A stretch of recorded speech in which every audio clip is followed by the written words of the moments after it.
Morning friends. Vidya career classes के YouTube channel पर मैं संदीप सर आप सभी का एक बार फिर से स्वागत करता हूं।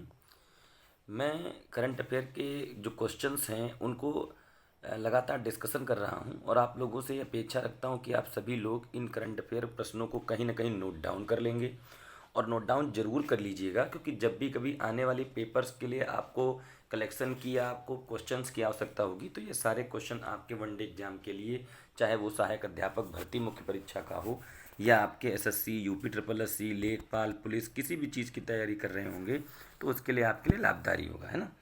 चलिए, अच्छा, क्वेश्चन स्टार्ट करने से पहले मैं कुछ जानकारी देना चाहता हूँ। कल जो हम लोग करंट अफेयर के क्वेश्चन पढ़ रहे थे, उस करंट अफेयर की सीरीज का जो 32वां प्रश्न था, जिसमें मैंने डिस्कशन किया था कि 233 वर्ष के इतिहास में मेलबर्न क्रिकेट क्लब में पहली बार ऐसा हो रहा है कि किसी महिला अध्यक्ष बनाई गई हैं, तो मैंने आपको ए ऑप्शन टिक करा दिया था एलिसा हीली के नाम से। उसको आप लोग ज़रूर सही कर लीजिएगा। जो 32वां क्वेश्चन था, 233 वर्ष के इतिहास में मेलबर्न क्रिकेट क्लब की पहली महिला अध्यक्ष क्लेयर कोनर को बनाया गया है, जो कि आपका बी ऑप्शन सही होगा। तो 32वें का बी ऑप्शन सही कर लीजिएगा, ए ऑप्शन सही नहीं होगा, इसलिए उसको एक बार फिर से आप चेक जरूर कर लीजिएगा, ठीक है। चलिए मित्रों, आज हम नए से क्वेश्चन स्टार्ट कर रहे हैं। तो आप सभी के सामने आज का जो पहला प्रश्न है वो ये है, हाल ही में किस देश को विश्व स्वास्थ्य संगठन ने पोलियो मुक्त देश के रूप में घोषित किया है। अब ध्यान दीजिए, अभी कई न्यूज़ में भी रहा ये क्वेश्चन और कई सारे परीक्षाएं जो भी आयोजित होंगी उसमें इम्पॉर्टेंट भी रह सकता है, इसलिए आप लोग इसको ज़रूर से ज़रूर नोट डाउन कर लीजिएगा। तो आज का पहला क्वेश्चन हम लोग पढ़ रहे हैं, हाल ही में किस देश को विश्व स्वास्थ्य संगठन ने पोलियो मुक्त देश घोषित किया है। तो जो पहला क्वेश्चन है इसका उत्तर आपका ए ऑप्शन सही होगा। नाइजीरिया को हाल ही में विश्व स्वास्थ्य संगठन ने पोलियो मुक्त देश घोषित किया है। विश्व स्वास्थ्य संगठन अभी कई कारणों से भी आप देखते हो हाईलाइटेड रहा, जैसे कोविड-19 बीमारी को लेकर के बहुत हाईलाइटेड रहा विश्व स्वास्थ्य संगठन, और कई बार विश्व स्वास्थ्य संगठन का मुख्यालय भी पूछ लेता है एग्जाम में आपके। तो विश्व स्वास्थ्य संगठन का मुख्यालय कहाँ है मित्रों?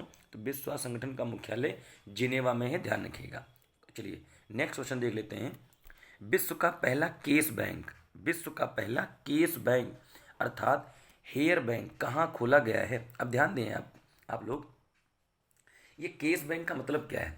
ये एक हेयर बैंक है। Hair bank in the sense, जैसे आप बाल जमा कराने की बात कर रहा है, तो ऐसा कौन सा देश है जिसने अभी हाल ही में अपने वहाँ केस बैंक का उद्घाटन किया है या केस बैंक को ओपन किया है? तो ऐसा करने वाला ब्रिटेन विश्व का पहला देश बना है, अतः दूसरे का ए ऑप्शन आपका बिल्कुल सही होगा कि विश्व का पहला केस बैंक कहाँ खोला गया है। तो ब्रिटेन कंट्री में विश्व का पहला जो केस बैंक है उसको ओपन किया गया है मित्रों, ध्यान रखिएगा। चलिए नेक्स्ट क्वेश्चन देख लेते हैं। क्वेश्चन नंबर तीसरा है, हाल ही में भारत का पहला लाइकेन पार्क, ध्यान से देखिएगा क्वेश्चन, हाल ही में भारत का पहला लाइकेन पार्क कहाँ विकसित किया गया है। तो ये क्वेश्चन इसलिए भी इम्पोर्टेंट है क्योंकि ऐसा भारत में कभी हुआ ही नहीं है कि लाइकेन पार्क स्थापित किया गया हो। जो लाइकेन होते हैं वो वायु प्रदूषण के सूचक माने जाते हैं, और भारत का पहला लाइकेन पार्क हाल ही में उत्तराखंड स्टेट में ओपन किया गया है या विकसित किया गया है। तो सबसे इम्पॉर्टेंट क्वेश्चन रहेगा, ये very very most important question है कि भारत का पहला लाइकेन पार्क कहाँ विकसित किया गया है। तो उत्तराखंड राज्य ने भारत में पहली बार लाइकेन पार्क को विकसित किया है। चलिए नेक्स्ट क्वेश्चन देख लेते हैं। क्वेश्चन नंबर 4 आज का, हाल ही में भारत के पहले किन्नर मीन्स ट्रांसजेंडर प्राथमिक केंद्रीय विश्वविद्यालय की नींव कहाँ रखी गई है। आप सभी लोग जानते होंगे कि भारत के पहले किन्नर प्राथमिक केंद्रीय विश्वविद्यालय की नींव अभी हाल ही में कुशीनगर स्टेट में रखी गई है, कुशीनगर जनपद में रखी गई है। तो आपका सी ऑप्शन सही होगा, चौथे का सी ऑप्शन कुशीनगर बिल्कुल सही है, जहां पर किन्नरों के लिए प्राथमिक केंद्रीय विश्वविद्यालय की नींव रखी गई है। चलिए नेक्स्ट क्वेश्चन देख लेते हैं। आज का 5वां प्रश्न होगा, अंतर्राष्ट्रीय चाय दिवस, हाल ही में अंतर्राष्ट्रीय चाय दिवस कब मनाया गया है। तो अंतर्राष्ट्रीय चाय दिवस जो है वो 21 मई को मनाया जाएगा। ऐसा घोषणा की गई है कि अब से आने वाले 21 मई को हमेशा अंतर्राष्ट्रीय चाय दिवस के रूप में मनाया जाएगा। तो अर्थात 5वें का बी ऑप्शन आपका बिल्कुल सही होगा, 21 मई इज राइट आंसर। चलिए नेक्स्ट क्वेश्चन देख लेते हैं। 92 ऑस्कर पुरस्कार 2020 में सर्वश्रेष्ठ फिल्म का पुरस्कार किसे मिला है। तो 92वां ऑस्कर पुरस्कार 2020 में सर्वश्रेष्ठ फिल्म का पुरस्कार जो मिला है वो पैरासाइट को मिला है मित्रों, पैरासाइट, यानी कि डी ऑप्शन आपका बिल्कुल सही है कि 92वां ऑस्कर पुरस्कार 2020 में सर्वश्रेष्ठ फिल्म का पुरस्कार पैरासाइट को दिया गया है, ध्यान रखिएगा। चलिए नेक्स्ट क्वेश्चन देख लेते हैं एक बार फिर से। पशुओं के अधिकारों के लिए लड़ने वाली संस्था पेटा इंडिया के द्वारा हाल ही में किसे हीरो टू एनिमल अवार्ड 2020 प्रदान किया गया है? ये पेटा क्या है? ये पेटा ऐसी संस्था है जो पशुओं के अधिकारों के लिए लड़ने का काम करती है। उसने हाल ही में उड़ीसा के मुख्यमंत्री जो है इस समय नवीन पटनायक साहब को उनके द्वारा किए गए कार्यों के लिए to animals award 2020 hero to animal award 2020 सम्मानित किया है। तो ये पुरस्कार किसको मिला है? अभी हाल ही में नवीन पटनायक साहब को मिला है जो उड़ीसा के मुख्यमंत्री भी हैं। तो सातवें का सी ऑप्शन आपका बिल्कुल सही है। चलिए नेक्स्ट क्वेश्चन देख लेते हैं। द बुकर पुरस्कार 2020 किसे प्रदान किया गया? अब मित्रों ये क्वेश्चन बहुत ध्यान से देखिएगा क्योंकि बुकर पुरस्कार दो हैं, एक पूछता है अंतर्राष्ट्रीय बुकर पुरस्कार और एक पूछता है द बुकर पुरस्कार। तो जो अंतर्राष्ट्रीय बुकर पुरस्कार है वो मारिके लुकास को दिया गया है, ध्यान रखिएगा किसको दिया गया है? मारिके लुकास को। लेकिन आपका जो यहाँ पर क्वेश्चन है वो अंतर्राष्ट्रीय मैन बुकर पुरस्कार नहीं है, यहाँ पर केवल द बुकर पुरस्कार 2020 की बात की जा रही है। तो डगलस स्टुअर्ट जो हैं, आपका ए ऑप्शन बिल्कुल सही है। डगलस स्टुअर्ट को सग्गी बेन के नाम से जिन्होंने उपन्यास लिखा है, इसके लिए इनको इस बार का द बुकर पुरस्कार 2020 सम्मान प्रदान किया गया है। तो मित्रों आपका आठवें का कौन सा ऑप्शन सही होगा? ए ऑप्शन बिल्कुल सही होगा, अतः आप ध्यान रखिएगा। चलिए नेक्स्ट क्वेश्चन एक बार फिर से देख लेते हैं। हाल ही में मोटर स्पोर्ट में विश्व कप जीतने वाली पहली भारतीय महिला रेसर कौन बनी है? अब ध्यान रखिए, जैसे मोटर स्पोर्ट में विश्व कप जीतने वाली पहली भारतीय महिला रेसर कौन है? बहुत कम ही लोग महिलाएं हिंदुस्तान की ऐसी हैं जो कि मोटर स्पोर्ट रेसर में भाग लेती हैं। तो अभी हाल ही में ऐश्वर्या पिस्से जो हैं, ध्यान रखिएगा बी ऑप्शन आपका बिल्कुल सही होगा। नाउ का बी क्वेश्चन सही है कि मोटर स्पोर्ट में विश्व कप जीतने वाली पहली भारतीय महिला रेसर बनी है कौन? ऐश्वर्या पिस्से बनी है। तो आपका बी ऑप्शन बिल्कुल सही होगा। चलिए नेक्स्ट क्वेश्चन देख लेते हैं। हाल ही में यूरोपियन सेंट्रल बैंक की अध्यक्ष कौन चुनी गई हैं? अब ध्यान दें, ये क्वेश्चन इस समय सबसे हाईलाइटेड है। क्यों? क्योंकि अभी तक हम लोग पढ़ते थे जो क्रिस्टिन लेगार्ड हैं, ध्यान रखिएगा क्रिस्टिन लेगार्ड अभी तक आईएमएफ की चेयरमैन थी, इंटरनेशनल मॉनेटरी फंड जिसको हम लोग अंतर्राष्ट्रीय मुद्रा कोष कहते हैं, उसकी चेयरमैन जो थी वो क्रिस्टिन लेगार्ड थी। लेकिन अभी अभी हाल ही में क्रिस्टिन लेगार्ड को यूरोपियन सेंट्रल बैंक की अध्यक्ष नियुक्त किया गया है। तो यानी कि आईएमएफ की चेयरमैन बदल गई होंगी। तो आईएमएफ की चेयरमैन जो बनाई गई हैं वो बनाई गई हैं कौन? Kristina Georgieva. ध्यान रखिएगा मित्रों, क्रिस्टीना जॉर्जिवा को आईएमएफ भारतीय अंतर्राष्ट्रीय मुद्रा कोष का और यूरोपियन सेंट्रल बैंक के अध्यक्ष के रूप में किसको चुना गया है? तो क्रिस्टिन लेगार्ड को चुना गया है। तो ये ध्यान रखिएगा। चलिए नेक्स्ट प्रश्न देख लेते हैं क्वेश्चन नंबर 10 के बाद। चलिए नेक्स्ट क्वेश्चन है, हाल ही में मलेशिया के नए प्रधानमंत्री किन्हें बनाया गया है? तो हाल ही में मोहिद्दीन यासीन महोदय को अपने मोहिद्दीन यासीन को हाल ही में मलेशिया के नए प्रधानमंत्री कौन बनाए गए हैं? तो ऑप्शन आपका बी बिल्कुल सही होगा। जो मोहिद्दीन यासीन साहब हैं इनको इस बार मलेशिया का नया प्रधानमंत्री चुना गया है। तो 11वें का बी ऑप्शन आपका बिल्कुल सही उत्तर होगा। चलिए नेक्स्ट क्वेश्चन देख लेते हैं। कैम्ब्रिज डिक्शनरी के अनुसार किस शब्द को वर्ड ऑफ द ईयर 2020 चुना गया है? तो जैसा कि आप सभी लोग जानते हैं कैम्ब्रिज डिक्शनरी के द्वारा वर्ड ऑफ द ईयर 2020 का पुरस्कार इस बार बहुत ही कोविड-19 का बहुत असर रहा, लॉकडाउन का भी बहुत असर रहा, लोगों ने बहुत सारी चीज़ें सर्च की, लेकिन सबसे ज़्यादा जो वर्ड सर्च किया गया वो क्वारंटीन था। ध्यान रखिएगा मित्रों, 12वें का सी ऑप्शन आपका बिल्कुल सही है कि क्वारंटीन शब्द को कैम्ब्रिज डिक्शनरी द्वारा वर्ड ऑफ द ईयर के रूप में चुना गया है। तो 12वें का आपका सी ऑप्शन बिल्कुल सही है, ध्यान रखिएगा। चलिए नेक्स्ट क्वेश्चन देख लेते हैं। हाल ही में भारत के किस राज्य ने देश की पहली सौर ऊर्जा चालित लघु ट्रेन का प्रारंभ किया है? तो ध्यान दीजिए मित्रों, अभी हाल ही में केरल स्टेट ने, कौन से स्टेट ने? केरल राज्य ने भारत में पहली बार सौर ऊर्जा से चलने वाली लघु ट्रेन का प्रारंभ किया है। अतः 13 का बी ऑप्शन आपका बिल्कुल सही होगा। तो इसको ध्यान रखिएगा मित्रों। चलिए नेक्स्ट क्वेश्चन देख लेते हैं। वर्तमान में नियंत्रक और महालेखा परीक्षक कौन बनाए गए हैं? तो ध्यान रखिए, वर्तमान में नियंत्रक और महालेखा परीक्षक के पद पर कौन बनाए गए हैं या कौन बैठे हैं?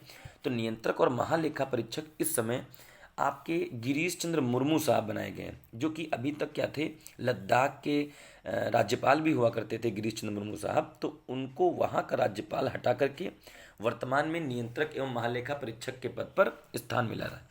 जो सोमा रायवर्मन है, ये भी कैग है, लेकिन ये केवल महालेखा परीक्षक हैं, ये नियंत्रक और महालेखा परीक्षक नहीं है। जो ओम बिरला साहब हैं, ये आपके लोकसभा के स्पीकर हैं, और हरिवंश नारायण सिंह जी जो हैं वो राज्यसभा के डिप्टी स्पीकर कह लीजिए या राज्यसभा के उपसभापति कह सकते हैं आप, वो हरिवंश नारायण सिंह हैं। चलिए, मैं आपसे एक क्वेश्चन यहाँ पर पूछ रहा हूँ, आप लोग ध्यान से बताइएगा, कमेंट करके हमको उत्तर दीजिएगा कि हाल ही में लोकसभा के महासचिव कौन बनाए गए हैं? ध्यान रखिएगा हमेशा, लोकसभा के महासचिव, आपको उत्तर कमेंट में बताना होगा कि वर्तमान में लोकसभा के महासचिव के पद पर कौन है, या आप लोग मुझे कमेंट में उत्तर जरूर दीजिएगा। चलिए आप डिस्कस कर लेते हैं आगे क्वेश्चनों पर। नेक्स्ट क्वेश्चन है आपका, हाल ही में इंडियन प्रीमियर लीग 2020, जिसको हम IPL 2020 के नाम से जानते हैं, उसका आयोजन संयुक्त अरब अमीरात में हुआ था। सब लोग जानते हैं UAE में इसका उद्घाटन हुआ था अभी। तो ये कौन सा सेशन था इस बार IPL का? तो ध्यान दीजिए, इस बार IPL का जो सेशन था वो 13वें नंबर का सेशन था। कितना था मित्रों? 13वें नंबर का। जिसमें कौन जीता? आप सब लोग जानते हो, मुंबई इंडियन की टीम ने दिल्ली डेयरडेविल्स को हरा करके जीता है यह खिताब, और मुंबई इंडियंस की टीम 5 बार यह खिताब जीत चुकी है, इसलिए बहुत इंपॉर्टेंट होगा। तो मित्रों, इंडियन प्रीमियर लीग 2020 का आयोजन संयुक्त अरब अमीरात में हुआ, ये कौन सा नंबर का था? तो ये 13th नंबर का था, ध्यान रखिएगा। और इसको किसने जीता है? तो इसको जीता है रोहित शर्मा की कप्तानी में मुंबई इंडियंस की टीम ने, और जो पराजित हुई ये टीम वो दिल्ली डेयरडेविल्स की टीम थी, जिसके कप्तान कौन थे? तो इसके कप्तान श्रेयस अय्यर साहब थे। ठीक है, चलिए नेक्स्ट क्वेश्चन देख लेते हैं। निम्नलिखित में से असत्य पहचानिए। अब इसमें मैंने 4 ऑप्शन दिए हुए हैं और इसको आपको ध्यान से देखना है कि है क्या। जैसे प्रधानमंत्री किसान मान धन योजना का शुभारंभ रांची झारखंड से हुआ था, तो आप जान लीजिए प्रधानमंत्री किसान मान धन योजना का शुभारंभ रांची झारखंड से हुआ था, ये आपका बिल्कुल सही है, ये गलत नहीं है। दूसरा, किसानों की पात्रता के लिए इसमें एक आयु निर्धारित की गई है कि 18 से 40 वर्ष तक का कोई भी किसान इसका मेंबर हो सकता है, ये भी बिल्कुल सही है। इस योजना में 2 हेक्टेयर तक के लघु व सीमांत किसानों को लाभ मिलेगा, ये भी आपका बिल्कुल सही है। तो यानी कि आपका जो डी ऑप्शन है, लिखा है 60 वर्ष की आयु प्राप्त करने पर 3500 रुपये की न्यूनतम पेंशन प्रदान की जाएगी, यही प्रश्न आपको ध्यान रखिएगा, ये गलत है, क्योंकि यहाँ पर 3500 रुपये है, जबकि कितना प्रदान किया जाएगा? 3000 रुपये प्रदान किया जाएगा। तो इसलिए आपका डी ऑप्शन जो सही होगा वो यहाँ पर असत्य होगा। तो ऑप्शन के हिसाब से अगर हम लोग बात करते हैं तो ऑप्शन डी आपका बिल्कुल सही होगा, यही गलत है। यहाँ पर 3500 रुपये होना की जगह 3000 रुपये न्यूनतम पेंशन होता, तो ये सही होता। चलिए नेक्स्ट प्रश्न देख लेते हैं। आज का 17वां क्वेश्चन है, हाल ही में दादरा और नागर हवेली तथा दमन द्वीप की राजधानी के रूप में किसे निर्दिष्ट किया गया है? अब पहली चीज़ तो ये आपको ध्यान रखना है कि वर्तमान में हम लोग पढ़ते हैं भारत में कितने स्टेट हो गए हैं? 28, और केंद्र शासित प्रदेश कितने हो गए हैं? 8।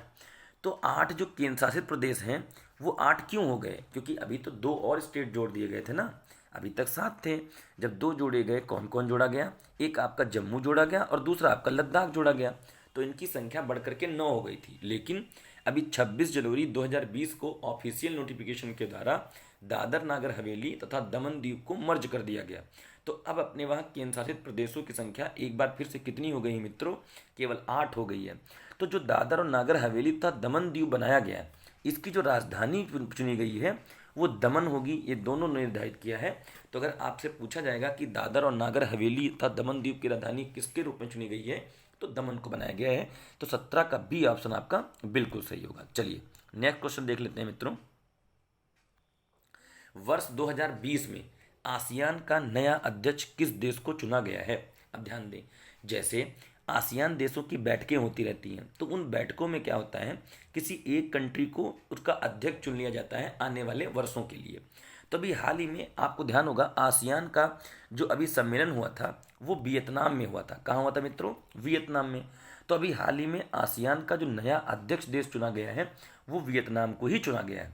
तो अगर आपका क्वेश्चन कभी आएगा कि आसियान का नए अध्यक्ष किस देश को चुन लिया गया है, तो वियतनाम आपका बिल्कुल उत्तर सही होगा। चलिए आज का एक और प्रश्न डिस्कस कर लेते हैं, और आज 19 क्वेश्चन ही हम लोग डिस्कस करेंगे, बाकी आगे क्वेश्चन बाद में मैं डिस्कस कर रहा हूँ।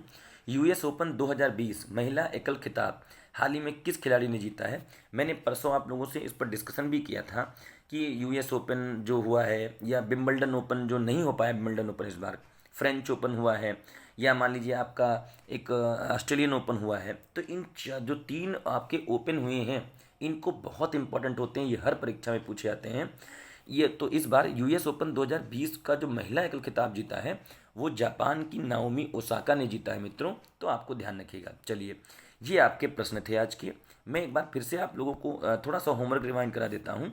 मैंने आप लोगों को क्वेश्चन दिया हुआ है कि आप लोगों को ये बताना है सर्च करके कि इस समय वर्तमान में अगर बात करेंगे कि अभी मैंने क्वेश्चन दिया था कि जो लोकसभा है उस लोकसभा के महासचिव के पोस्ट पर कौन बैठा है, मुझे कमेंट करके आप लोग उत्तर जरूर दीजिएगा।